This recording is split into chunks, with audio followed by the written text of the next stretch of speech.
Au lendemain de son entretien avec la présidente de la Commission européenne, Stéphane Bijoux semble visiblement satisfait.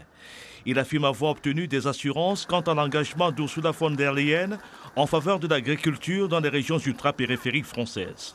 La présidente a dit qu'elle avait mené avec nous, et c'est vrai, le combat sur les mesures transitoires pour protéger le monde agricole des Outre-mer et qu'elle serait présente dans les étapes prochaines.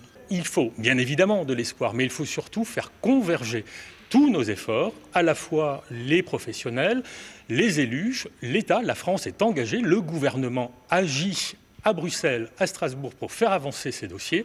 Et il faut maintenant effectivement qu'on fasse cette convergence de nos efforts pour avoir le résultat qu'on veut avoir. Lors des négociations du cadre financier pluriannuel 2021-2027, des menaces se pesaient sur l'agriculture dans les Outre-mer et plus largement sur les fonds européens structurels et d'investissement alloués aux régions ultra-périphériques. Là aussi, l'heure est à l'optimisme, l'enveloppe sera plus importante.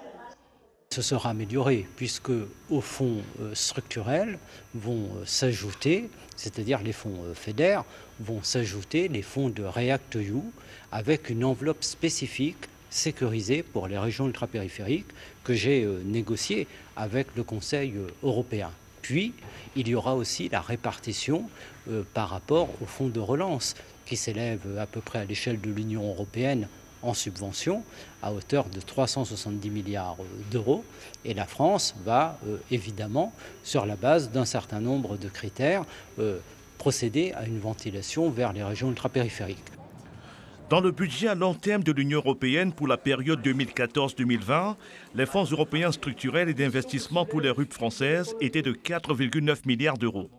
Ils ont permis de financer 1420 projets en Guadeloupe, Martinique, Guyane, à Mayotte, Saint-Martin et à La Réunion.